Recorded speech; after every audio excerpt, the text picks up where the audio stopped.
မင်္ဂလာပါ Dream မြန်မာကနေကြိုဆိုလိုက်ပါရစေဒီနေ့မှာတော့ကျွန်မက2019ရောက်ကထွက်ရှိခဲ့တဲ့စိတ်ဝင်စားစရာကောင်းတဲ့စကားလေးတစ်ခုဖြစ်တဲ့ Into the Dead Down လို့ခေါ်တဲ့စကားလေးရဲ့အပိုင်းချုပ်ကိုမိတ်ဆက်ပြသပေးသွားမှာပဲဖြစ်ပါတယ်ကြည့်ရှုပေးကြပါအောင်ရှင်ရုပ်ရှင်ရဲ့အစမှာတော့ကျမတို့ကဂျန်နီဖာလို့ခေါ်တဲ့မိန်းကလေးတယောက်ဟာရုံးခန်းထဲမှာညဘက်ထိအလုပ်ရှုပ်နေတာကိုမြင်တွေ့ရမှာပါဂျန်နီဖာဟာဒီနေ့မှာသူမရဲ့အလုပ်တွေကိုလက်စားသက်ပြီးနယူးယောက်မြို့ကိုသွားရမှာပဲဖြစ်ပါတယ်ဘာလို့ဆိုဂျန်နီဖာဟာသူမနဲ့အရှင်ကစိတ်ဆက်ဖူးတူနဲ့နယူးယောက်မှာတွေ့ဖို့ပဲဖြစ်ပါတယ်ဂျန်နီဖာသူမရဲ့အလုပ်တွေပြီးသွားတာနဲ့သူမရဲ့ပစ္စည်းတွေနဲ့တခြားလုံးချုပ်ကိုယူပြီးရုံးကနေထွက်လာခဲ့ပါတယ်နောက်ခါမှာတော့ကျမတို့ဂိုင်းလို့ခေါ်တဲ့ယောက်ျားတစ်ယောက်ကိုတွေ့ရမှာပါသူဟာဆိုရင်ဂျန်နီဖာနဲ့တရုံနဲ့အတူတူအလုပ်လုပ်တဲ့သူလည်းဖြစ်ပါတယ်ဂိုင်းဟာအိမ်ပြန်မှုအတွက်အလင်းလိုနေခဲ့ပါတယ်အဲ့အချိန်မှာဂျန်နီဖာဟာလည်း49တန်းမြောက်မှာဂျက်လီကားထဲဝင်လာခဲ့ပြီးဂိုင်းကတော့42တန်းမြောက်မှာဝင်လာခဲ့ပါတယ်ဂိုင်းမှာသူ့ရဲ့တငယ်ချင်းဖြစ်သူစီကလက်ဆောင်ရတဲ့ဝိုင်ပလင်းတစ်လုံးရှိပါတယ်သူဟာဂျက်လီကားထဲကိုဝင်လာတာနဲ့ဂျန်နီဖာကိုစကားဆပြောခဲ့ပါတယ်ဒါပေမဲ့ဂျန်နီဖာကတော့စိတ်ဝင်စားမှုတစုံတလီမပြဘဲစကားပြန်ပြောခဲ့ပါတယ်ဂိုင်းကဂျန်နီဖာကိုဂျက်လီကားနိုင်ရန်မော်ကပုံတစ်ခုကိုပြလိုက်ပါတယ်ဂျန်နီဖာကလည်းဂျက်လီကားနိုင်ရန်ကပုံကြည့်နေခဲ့ပါတယ်အဲ့ဒီချိန်မှာပဲဂျက်လီကားကမငြိမ်မသက်ဖြစ်သွားခဲ့ပါတယ်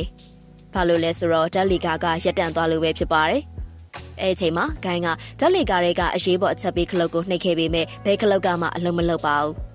ဂိုင်းကဂျက်လီကားရဲ့တကားကိုဖွင့်ဖို့အတွက်စူးစမ်းခဲ့ပေမဲ့သူမဖွင့်နိုင်ခဲ့ပါဘူးဂျက်လီကားရဲ့က CCTV ကင်မရာကိုတွေ့တဲ့အချိန်မှာတော့သူတို့နှစ်ယောက်ဟာအကူအညီတောင်းနေခဲ့ပါတယ်ဒါပေမဲ့သူတို့ကိုကူညီဖို့တယောက်မှရှိမနေခဲ့ပါဘူးသူတို့နှစ်ယောက်ကဖုန်းနဲ့တယောက်ယောက်ကိုခေါ်ပြီးအကူအညီတောင်းလို့ရမရစစ်ကြည့်ခဲ့ပေမဲ့သူတို့ရဲ့ဖုန်းတွေကလည်းလိုင်းမမိခဲ့ပါဘူးသူတို့နှစ်ယောက်ဟာဂျက်လီကားရဲ့ကနေအကူအညီကိုအော်ဟစ်တောင်းဆိုနေပေမဲ့ဘသူကမှသူတို့ရဲ့အတန်ကိုကြားပုံမပေါ်ပါဘူးခိုင်းကသူတို့ပေါ်မှာရှိတဲ့အရေးပေါ်လေဝင်ပေါက်ကိုအသုံးပြုပြီးထွက်ဖို့အကြံရသွားခဲ့ပါတယ်အဲဒီနောက်မှာတော့ဂျန်နီဖာဟာဂိုင်းရဲ့ပခုံးပေါ်မှာထိုင်ပြီးအရေးပေါ်လေဝင်ပေါက်စီသွားဖို့လုပ်နေတာကိုမြင်တွေ့ရမှာပါဒါပေမဲ့သူမကအရေးပေါ်လေဝင်ပေါက်ကိုမရှောင်နိုင်ခဲ့ပါဘူးသူတို့နှစ်ယောက်လုံးကအချင်းအကြာကြီးအထဲမှာပိတ်မိနေခဲ့တဲ့အတွက်သူတို့နှစ်ယောက်ဟာအချင်းချင်းမိတ်ဆက်ခဲ့ကြပါတယ်သူတို့နှစ်ယောက်ဟာအချင်းချင်းစကားတွေပြောပြီးသူတို့အချိန်တွေကိုကုံဆုံးနေခဲ့ပါတယ်ဂျန်နီဖာကဂိုင်းကိုမင်းမရှိပါလားလို့မေးလိုက်တော့ဂိုင်းကလည်းငါမရှိရဲ့ပြင်ဝိုင်လဲပါတယ်မင်းရေတောက်မှလားဝိုင်တောက်မှလားလို့ပြန်မေးခဲ့ပါတယ်ဂျန်နီဖာကသူမဟာရေပဲလိုချင်ကြောင်ပြောခဲ့ပါတယ်ဂျန်နီဖာကဂိုင်းစီကရေဘူးကိုယူပြီးရေအနှဲငယ်တောက်လိုက်ပါတယ်ဂျန်နီဖာဟာသူမအိတ်ထဲကတကြားလုံးချိုကိုယူပြီးဂိုင်းကိုပေးလိုက်ပါတယ်သူတို့ညောင်ဟာအပြန်လန်စကားတွေပြောနေခဲ့ကြပါတယ်အခုဆိုရင်သူတို့ဓာတ်လီကားထဲမှာပိတ်မိနေတာ4နာရီကျော်ကြာခဲ့ပြီပဲဖြစ်ပါတယ်ဂျန်နီဖာကအလွန်ကိုအပေါ့သွားခြင်းနေခဲ့ပါတယ်ဒါပေမဲ့သူမဟာဓာတ်လီကားထဲမှာသူမမသိတဲ့လူတစ်ယောက်နဲ့ပိတ်မိနေခဲ့တာပဲဖြစ်ပါတယ်အဲဒါကြောင့်ဂျန်နီဖာဟာထိုလူကိုသူမရဲ့ပြဿနာကိုပြောပြဖို့အတွက်အလွန်ရှက်နေခဲ့ပါတယ်ဒါပေမဲ့ခိုင်ကသူမရဲ့အခြေအနေကိုမြင်လိုက်ရတဲ့ချိန်မှာတော့သူဟာဂျက်လီကာရဲ့ထောင်ဆုံးကိုသွားပြီးသူ့ရဲ့မျက်လုံးတွေနဲ့နားတွေကိုပိတ်ပေးထားပါတယ်ဂျန်နီဖာကတော့ဘူးတစ်ခုထဲမှာအပေါ်သွားခဲ့ပြီးအပေါ်သွားပြီးတဲ့နောက်မှာအတော်လေးစိတ်သက်သာရခဲ့ပါတယ်သူတို့ညောင်ဟာဂျက်လီကာထဲမှာထိုင်နေရတာကိုအတော်လေးပြင်းလာတဲ့အတွက်သူတို့ညောက်ကဂိမ်းချုပ်ကိုကစားကြပြီးအချင်းချင်းတယောက်နဲ့တယောက်အကြောင်းကိုပြောပြခဲ့ပါတယ်ဂျန်နီဖာကတော့သူမဟာနယူးယောက်ကိုဒီညလေယာဉ်နဲ့သွားမှဖြစ်ကြောင်းပြောပြနေခဲ့ပါတယ်ဘာလို့ဆိုသူမကသူမနဲ့တစ်ချိန်ကစိစက်ဘူးသူကိုအံ့ဩသွားအောင်လုပ်ချင်လို့ပဲဖြစ်ပါတယ်ဒါပေမဲ့သူမဟာဒီမှာပိတ်မိနေကြတာမို့မလုံနိုင်တော့ပါဘူးဂိုင်းဟာသူ့မှာရှိတဲ့ဝိုင်ပလင်းကိုဖွင့်ပြီးဓာတ်လီကားထဲမှာထိုင်ချလိုက်ပါတယ်သူတို့ညောင်ဟာဓာတ်လီကားထဲမှာအတူတူတောက်ခဲ့ကြပြီးသူတို့ပိတ်မိနေတာအချိန်9နာရီကျော်ကြာခဲ့ပြီပဲဖြစ်ပါတယ်သူတို့ညောင်ဟာတယောက်ရဲ့ပုံတူကိုတယောက်ကဆွဲနေခဲ့ပါတယ်အချိန်နေကုန်ဆုံးသွားခဲ့ပြီးဂျန်နီဖာဟာသူဆွဲထားတဲ့ပုံကိုဂိုင်းကိုပြခဲ့ပြီးဂိုင်းကလည်းပြန်ပြခဲ့ပါတယ်ဂိုင်းဆွဲထားတဲ့ပုံဟာအတော်လေးရည်ကျင်စပွဲဖြစ်နေပေမဲ့သူဆွဲထားတဲ့ပုံကိုဂျန်နီဖာကိုပြလိုက်တဲ့ချိန်မှာတော့ဂျန်နီဖာဟာသူမရဲ့ပုံကိုမြင်ချိန်မှာအလွန်ပျော်ရွှင်သွားခဲ့ပါတယ်ဂျန်နီဖာဟာထိုပုံလေးကိုဓာတ်ပုံရယူခဲ့ပြီးသူမရဲ့ profile ဖြစ်ထိုပုံလေးကိုထားကျင်ခဲ့ပါတယ်အခုချိန်မှာတော့သူတို့ညောင်ဟာတယောက်နဲ့တယောက်သူတို့ရဲ့ကိုယ်ပိုင်ဘဝတွေအကြောင်းကိုပြောပြနေခဲ့ပါတယ်ဂျန်နီဖာဘက်ကစတင်ပြီးသူမနဲ့ကောလိပ်တိုင်းကဘဝကိုပြောပြခဲ့ပါတယ်ဂျန်နီဖာကသူမကကောလိပ်မှာတော့ကသူမရဲ့ကောင်လေးနဲ့စာကြည့်တိုင်းမှာချင်းတွေ့ပူကြောင်းပြောပြနေခဲ့ပါတယ်ဂျန်နီဖာကဂိုင်းကိုအခြားသောကိစ္စတွေကိုပြောပြနေတာကိုလည်းတွေ့ရမှာဖြစ်ပါတယ်ပြီးတော့ဂိုင်းကိုလည်းသူ့ရဲ့အကြောင်းတွေကိုလည်းပြောပြလို့ရကြောင်းပြောခဲ့ပါတယ်ဂိုင်းကအစမှာတော့ရှက်နေခဲ့ပေမဲ့နောက်ပိုင်းမှာတော့တပြေးပြေးစပြီးပြောပြလာခဲ့ပါတယ်ဂိုင်းကလည်းဂျန်နီဖာကိုသူ့ရဲ့အကြောင်းအတော်များများကိုပြောပြနေခဲ့ပါတယ် တိတိတသားနဲ့ပဲသူတို့နှစ်ယောက်ဟာအချင်းချင်းနီးကပ်လာကြပြီးခိုင်းကဂျနီဖာကိုနမ်းလိုက်ပါတော့တယ်။သူတို့နှစ်ယောက်ဟာနောက်ပိုင်းမှာတော့ချစ်တင်နှောခဲ့ကြပါတယ်။ပြီးတဲ့နောက်မှာတော့ခိုင်းဟာဂျနီဖာကိုသူမကိုအလွန်သဘောကျဖို့ကောင်းတဲ့သူတစ်ယောက်ဖြစ်ပြီးသူမကိုသဘောကျကြောင်းအဲ့ဒါတွေကြောင့်သူမနဲ့အတူရှိနေခြင်းကြောင့်ပြောခဲ့ပါတယ်။ခိုင်းရဲ့စကားတွေကိုဂျနီဖာကြားပြီးတဲ့နောက်မှာတော့သူမကသူ့ကိုခုနကသူတို့နှစ်ယောက်ကြားမှာဖြစ်ပျက်ခဲ့တာကအချိန်ဖြုံးမှုတသက်တာဖြစ်ပြီးသူမကအတီးမယူကြောင်းဘာကြောင့်လဲဆိုတော့သူမဟာသူမရဲ့အရင်သတို့သားလောင်းကိုဆက်ပြီးချစ်နေသေးတာဖြစ်ကြောင်းပြီးတော့သူမဟာသူနဲ့တွေ့ဖို့အတွက်နယူးယောက်ကိုသွားနေရမှာဖြစ်ပေမဲ့ဒီနေရာမှာမတော်တဆပိတ်မိနေခဲ့တာဖြစ်ကြောင်းပြောနေခဲ့ပါတယ်။ဂျနီဖာရဲ့စကားတွေကိုကြားပြီးတဲ့အချိန်မှာတော့ခိုင်ဟာဂျနီဖာကိုသူမကိုအရန်ချစ်တာကြောင့်သူတို့နှစ်ဦးအတူရှိနေတင်ကြောင်းပြောပြနေခဲ့ပါတယ်။ခိုင်ကဒီနေ့ငါတို့ဖြစ်ပျက်ခဲ့တဲ့ညာဟာငါမင်းကိုချစ်လို့လုပ်ခဲ့တာလို့ပြောခဲ့ပြမသေးတယ်။ခိုင်ကဂျနီဖာကိုသူတို့နှစ်ယောက်ဓာတ်လေကားထဲမှာတွေ့ကြတာဓာတ်လေကားထဲမှာအချိန်ကြာကြီးအတူပိတ်မိနေကြတာဟာမတော်တဆမဟုတ်ကြောင်းအကုန်လုံးအစီအစဉ်ချထားတာဖြစ်ကြောင်းပြောပြခဲ့ပါတယ်။ခိုင်ဟာသူကဒီကဘယ်ရုံမှအလုံးမလုံးကြောင်းသူကဒီအဆောက်အဦကြီးရဲ့လုံခြုံရေးတယောက်သားဖြစ်ကြောင်းဂျနီဖာကိုပြောပြခဲ့ပါတယ်။ဒီအကြောင်းတွေကိုကြားပြီးတဲ့နောက်မှာတော့ဂျနီဖာဟာသူမအပေါ်ဘာကြောင့်အခုလိုမျိုးလုပ်ရတာလဲဆိုတာကိုမေးပါတော့တယ်။ခိုင်ဟာဒေါသတကြီးနဲ့ငါမင်းကိုအချိန်ချင်းစကားပြောဖို့ကြိုးစားခဲ့ပေမဲ့မင်းမဲငါ့ကိုလစ်လျူရှုထားခဲ့တာငါမင်းကိုလည်းလက်မလျှော့နိုင်တဲ့အပြင်ငါမင်းကိုကင်မရာတွေကနေအမြဲမြင်နေရတဲ့အတွက်ကြောင့်မင်းဘယ်အချိန်မှာဘာလို့မေကားစမင်းကြောင့်အကုန်သိနေတယ်မင်းဘယ်အချိန်ရုံးကိုလာပြီးဘယ်အချိန်ရုံးကပြန်လေကားစသိရလို့ပြောခဲ့ပါတယ်ခိုင်ဟာဂျနီဖာရဲ့ဗီဒီယိုအချို့နဲ့ဓာတ်ပုံတွေကိုကြည့်နေခဲ့ပြီးတဲ့နောက်သူ့ရဲ့အိတ်ကတ်ထဲကတော်လီတစ်ချောင်းကိုဆွဲထုတ်လာခဲ့ပါတယ်အဲ့ဒီတော်လီနဲ့ပဲဓာတ်လီကားကိုဖွင့်ခဲ့ပါတယ်အဲ့ချိန်မှာတော့ဂျနီဖာကဒေါသတကြီးအော်ဟစ်နေခဲ့ပြီးမင်းငါ့အပေါ်လုပ်ခဲ့တဲ့အရာတွေအတွက်ငါမင်းကိုဒီတိုင်းမထားဘူးငါမင်းကိုရဲနဲ့တိုင်ပြီးဖမ်းခိုင်းမယ်လို့ပြောလိုက်ပါတယ်ဂျနီဖာရဲ့စကားတွေကိုကြားပြီးသွားတဲ့နောက်မှာတော့ခိုင်းကဒေါသထွက်သွားခဲ့ပြီးဓာတ်လေကားကိုပြန်ပိတ်ခဲ့ပါတယ်ဂျနီဖာကဓာတ်လေကားကိုပြန်ဖွင့်ဖို့ကြိုးစားခဲ့ပေမဲ့ခိုင်းကတားမြစ်ခဲ့ပါတယ်သူတို့နှစ်ယောက်ကရှံဖြစ်ခဲ့ကြပြီးဂျနီဖာဟာတော့ကိုရသွားခဲ့ပါတယ်အဲ့ဒါကတော့ဓာတ်လေကားရဲ့တော့ကတော့ကျိုးသွားခဲ့ပါတယ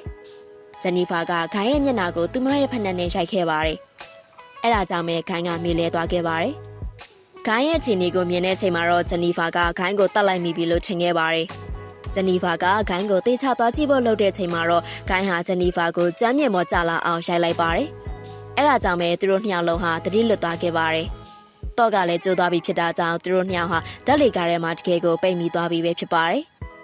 သူတို့ပြန်တတိရလာတဲ့ချိန်မှာတော့ခိုင်းဟာယူကြံကြံပြုမှုတွေကိုလုပ်နေခဲ့ပြီးဂျနီဖာကိုလည်းအော်ခဲ့တဲ့အပြင်ဂျနီဖာရဲ့သူတို့သားဟာကိုပေးမဲ့လက်ဆောင်ကိုလည်းဖွင့်ပြီးအဲ့ဒီလက်ဆောင်တွေကအင်ကြီးကိုထုတ်ပြီးဝတ်ခဲ့ပြန်ပါသေးတယ်။ဂျနီဖာဟာခိုင်းကိုအတော်လေးကြောက်လန့်နေခဲ့ပါတယ်။အချိန်နှင်းငယ်ကြာတဲ့ချိန်မှာတော့ခိုင်းဟာဓာတ်လေကားအတွင်းကအရေးပေါ်လေဝင်ပေါက်ကိုဖွင့်ခဲ့ပြီးခိုင်းဟာဂျနီဖာကိုသူကအပြင်ကထွက်ပြီးသူမအတွက်ဓာတ်လေကားတကားကိုတော့ဖွင့်မှဖြစ်ကြောင်းအဲ့ဒါမှဓာတ်လေကားတွေကထွက်လို့ရမှာဖြစ်ကြောင်းပြောခဲ့ပြီးမြဲဂျနီဖာကသူ့ရဲ့ကိုယ်အလေးချိန်ကသူ့ထက်နေတာကြောင့်သူမအရင်သွားတင်ကြောင်းပြောခဲ့ပါတယ်။သူမဟာသူ့ကိုအပေါ်ကနေဆွဲတင်ပေးမှဖြစ်ပြီးသူတို့နှစ်ယောက်လုံးဒီကနေလွတ်မြောက်မှဖြစ်ကြောင်းပြောခဲ့ပါတယ်။ခိုင်ကဂျနီဖာကိုသဘောတူခဲ့ပြီးသူကဂျနီဖာကိုသူ့ရဲ့ပခုံးပေါ်တင်လိုက်ပြီးသူမကိုပင့်တင်ပေးခဲ့ပါတယ်။ဂျနီဖာအပေါ်ကိုရောက်တဲ့ချိန်မှာတော့ခိုင်ကသူ့ကိုအမြန်ဆွဲတင်ပေးဖို့ပြောခဲ့ပါတယ်။ဒါပေမဲ့ဂျနီဖာကမဆွဲတင်ပေးခဲ့ပါဘူး။ဘာကြောင့်ဆိုရင်ဂျနီဖာကခိုင်းကိုအရန်စိတ်ဆိုးနေကြလို့ပဲဖြစ်ပါတယ်။သူမဟာခိုင်းကိုလက်ကလေးထောင်ပြပြီးတော့ထွက်သွားတာကိုမြင်တွေ့ရမှာပါ။ခိုင်းကဓာတ်ကိုပြင်ပြီးတဲ့နောက်မှာတော့ဂျနီဖာကိုအဟစ်နေခဲ့ပါတယ်။ဂျနီဖာကတကားစီကိုဦးတီးပြီးတော့ရှောက်သွားခဲ့ပါတယ်။ဓာတ်လေကားတွေကလှေကားကိုအသုံးပြုပြီးခိုင်းကလည်းဓာတ်လေကားတွေကနေထွက်လာခဲ့ပါပြီ။ဂျနီဖာကတော့ဓာတ်လေကားကိုဖွင့်ပေးခဲ့ပြီးခိုင်းကိုအော်ခေါ်နေခဲ့ပါတယ်။ဒါပေမဲ့ခိုင်းကထွက်လာခဲ့ပြီးဂျနီဖာကိုဆွဲထားပြီးခုန်ချခဲ့ပါတယ်။ခုံချပြီးတဲ့နောက်မှာတော့သူတို့ညောင်ဟာဓာတ်လေကားထဲမှာတတိလစ်သွားခဲ့ပါတယ်။ဂျနီဖာကပြန်တတိရလာတဲ့ချိန်မှာတော့ဓာတ်လေကားထဲမှာအရာဝတ္ထုတစ်ခုခုကိုရှို့ခဲ့ပြီးမိဂုံငွေထွက်လာအောင်လုပ်ခဲ့ပါတယ်။ဓာတ်လေကားတွေကမီးချက်ပြီးစနစ်ဟာအဲ့ဒီမိဂုံငွေတွေကိုတတိထားမိပြီးမိသက်ဌာနကိုတတိပေးစာပို့နိုင်အောင်လုပ်ခဲ့တာပဲဖြစ်ပါတယ်။ဘာကြောင့်ဆိုတော့ဒီအစာဦးကြီးရဲ့မီးချက်ပြီးစနစ်ကမိသက်ဌာနနဲ့ချိတ်ဆက်ထားလို့ပဲဖြစ်ပါတယ်။ဂျနီဖာဟာအခုလိုအရာတွေကိုလုပ်နေတော့မှပဲဂိုင်းကပြန်တတိရလာပါတယ်။ဒါပေမဲ့ဂျနီဖာကပြန်လည်တိုက်ခိုက်ခဲ့ပြီးသူ့ရဲ့လက်တွေခြေတွေကိုအဝတ်တွေနဲ့စီးနှောင်လိုက်ပြီးဂျနီဖာကအရာအလုံးကိုသူမရဲ့ဖုန်းထဲမှာမှတ်တမ်းတင်ခဲ့ပြီးဂိုင်းကိုအပြင်ရောက်သွားတဲ့ချိန်မှာလည်းသူ့ရဲ့အပြစ်တွေကိုဝန်ခံမှုပြောခဲ့ပါတယ်။ဂိုင်းကသူ့ရဲ့အပြစ်တွေကိုဝန်ခံလိုက်မှသာဂျနီဖာကအပြင်ကိုရောက်သွားချိန်မှာတရားရုံးမှာတရားရင်ဆိုင်ရမှာမဟုတ်လို့ပဲဖြစ်ပါတယ်။ဂျနီဖာကခိုင်းကိုသူ့ရဲ့ပြစ်တွေကိုဝန်ခံခိုင်းခဲ့ပြီးဝန်မခံရင်သူမဟာသူ့ကိုနှိပ်စက်မှဖြစ်ကြောင်းပြောခဲ့ပါတယ်။ ဂျနီဖာရဲ့စကားကိုကြားပြီးတဲ့နောက်မှာတော့ဂိုင်းဟာသူ့ရဲ့ပြစ်တွေကိုဝန်ခံမှုအတွက်လက်ခံခဲ့ပါတယ်။အဲ့ဒါကိုဂျနီဖာကလည်းသူမရဲ့ဖုန်းမှာမှတ်တမ်းတင်ထားခဲ့ပါတယ်။ဂိုင်းကဂျနီဖာကိုသူ့ရဲ့နာမည်အရင်ကဂျွန်တစ်ကန်ဖြစ်ကြောင်းနဲ့အရင်နှစ်တွေတုန်းကအရက်တောက်ပြီးကားမောင်းမိခဲ့တာကြောင့်မတော်တဆမှုတစ်ခုဖြစ်ခဲ့ပြီးသူ့ရဲ့ကောင်မလေးကထိုအက်ဆီဒန့်ထဲမှာပဲသေဆုံးသွားကြောင်းအဲ့တော့ကရဲတွေကသူ့ကိုဖမ်းခဲ့တာကြောင့်မတော်တဆမှုပြီးတဲ့နောက်မှာရဲတွေစီမှာရှိတဲ့သူ့ရဲ့ကိုယ်ရေးရာဇဝင်ကမကောင်းတာကြောင့်သူဟာအလောက်ကန်ကောင်းကောင်းကိုမရတော့တဲ့အတွက်အချိန်တော်ကြာပြီးတဲ့နောက်မှာသူဟာဒီအဆောက်အဦရဲ့လုံခြုံရေးအလုပ်ကိုရှာခဲ့တာဖြစ်ပြီးအဲ့ဒီအချိန်မှာအလုပ်စလုပ်ခဲ့တာဖြစ်ကြောင်းပြောပြခဲ့ပါတယ်။ဒီကမ်းပြီးတဲ့နောက်မှာတော့ဒီအဆောက်အဦမှာလုံခြုံရေးလုပ်နေတဲ့လူတစ်ယောက်ကိုမြင်တွေ့ရမှာပဲဖြစ်ပါတယ်။အဲ့ဒီလူရဲ့နာမည်ကတော့အက်ဒီပါ။အဂျီဟာကင်မရာကိုစောင့်ကြည့်နေတော့မှသူဟာဓာတ်လေကားထဲမှာပိတ်မိနေတဲ့သူတွေကိုဓာတ်လေကားတွေကစပီကာရဲ့အကူအညီနဲ့စကားလှမ်းပြောဖို့လုပ်ပေမဲ့ဂျနီဖာကဓာတ်လေကားအတွင်းကနေစကားပြောနေတဲ့အချိန်မှာတော့သူကတကားကိုအလင်းမြန်မဲ့လာဖွင့်ပေးခဲ့ပါတယ်။ဒါပေမဲ့အဂျီကတကားကိုမဖွင့်နိုင်ခဲ့ပါဘူး။သူကဓာတ်လေကားကိုဖွင့်ဖို့အတွက်ဒုတိယမြောက်တော့ကိုသွားယူပါတော့တယ်။သူတော့သွားယူနေစဉ်အတွင်းမှာပဲဂိုင်းကဂျနီဖာကိုတိုက်ခိုက်ခဲ့ပြီးသတိမေ့သွားစေခဲ့ပါတယ်။အဲ့ဒီပြန်ရောက်လာတဲ့ချိန်မှာတော့သူကဒုတိယမြောက်တော့ကိုဓာတ်လေကားတွေကိုပြစ်ထည့်ပေးရင်ဓာတ်လေကားကိုတော့လှည့်ပြီးတော့ဖွင့်လို့ရတယ်လို့ပြောခဲ့ပေမဲ့ကုညီပါလို့ပြောတဲ့အတန်တစ်ခုကိုအထက်ကနေကြားလိုက်ရပါတယ်။အဲ့ဒီကဓာတ်လေကားတွေကိုကြီးလိုက်ရတဲ့ချိန်မှာတော့ဂိုင်းကိုတွေ့လိုက်ရပါတယ်။ဂိုင်းကအဲ့ဒီကိုတင်းကျပ်စွာဆွဲကင်ထားရင်ဓာတ်လေကားကိုဖွင့်ခဲ့ပါတယ်။ဓာတ်လေကားပွင့်လာတဲ့ချိန်မှာတော့အဲ့ဒီရဲ့ခန္ဓာကိုယ်ကလည်းနှစ်ပိုင်းပြတ်သွားခဲ့ပြီးအဲ့ဒီကလည်းအဲ့ဒီနေရာမှာပဲသေဆုံးသွားခဲ့ပါတယ်။ဂိုင်းဟာသတိမေ့နေတဲ့ဂျနီဖာကိုကားတစီတဲ့ကိုထည့်ခဲ့ပြီးအက်ဒီရဲ့ခန္ဓာကိုရှိနေတဲ့ဓာတ်လေကားစီကိုပြန်လာခဲ့ပါတယ်။ဂိုင်းဟာတန့်စင်ကံမှာသူ့ရဲ့လက်တွေကိုစေကြောတန့်စင်ခဲ့ပြီးသူ့ခန္ဓာကိုယ်ပေါ်ကသွေးတွေကိုပါတန့်စင်ပြီးတဲ့နောက်မှာတော့အဝတ်စားသစ်တွေကိုဝတ်ဆင်ပြီးဂိုင်းဟာ CCTV မှတ်တမ်းတွေကိုပါဖျက်ပစ်ခဲ့ပါတယ်။အက်ဒီရဲ့ကောင်မလေးလာတဲ့ချိန်မှာတော့ဂိုင်းကလန့်သွားခဲ့ပါတယ်။ကောင်မလေးကမင်းအက်ဒီကိုမြင်သေးလားလို့မေးခဲ့ပါတယ်။ဂိုင်းကအက်ဒီကသွားပြီလို့ဖြေလိုက်တဲ့ချိန်မှာတော့ကောင်မလေးကအက်ဒီပြန်သွားပြီလို့ထင်လိုက်ပါတယ်။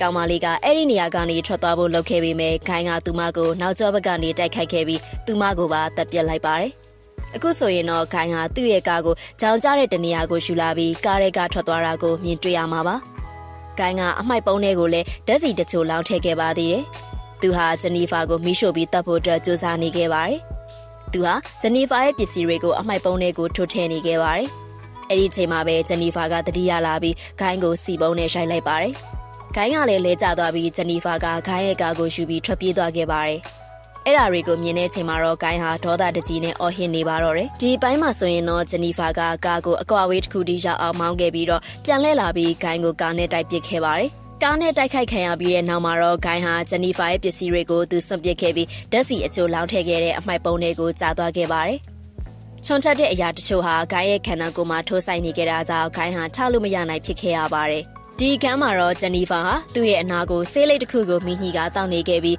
ထိုဆေးလိပ်ကိုဂိုင်းရှိတဲ့အမိုက်ပုံးတွေကိုပစ်ထည့်ခဲ့ပါတယ်။အဲအချိန်မှာပဲအမိုက်ပုံးကလည်းမီးဆွဲသွားခဲ့ပြီးဂိုင်းကလည်းသေဆုံးသွားခဲ့ပါတယ်။ဂိုင်းကိုတတ်ခဲ့ပြီးတဲ့နောက်မှာတော့ဂျနီဖာဟာစိတ်သက်သာရာရသွားခဲ့ပြီးထိုနေရာကနေထွက်သွားခဲ့ရင်ရုပ်ရှင်လေးလည်းအဆုံးသတ်သွားခဲ့ပါပြီ။ကြည့်ရှုပေးတဲ့အတွက်ကျေးဇူးအများကြီးပဲတင်ပါတယ်ရှင်။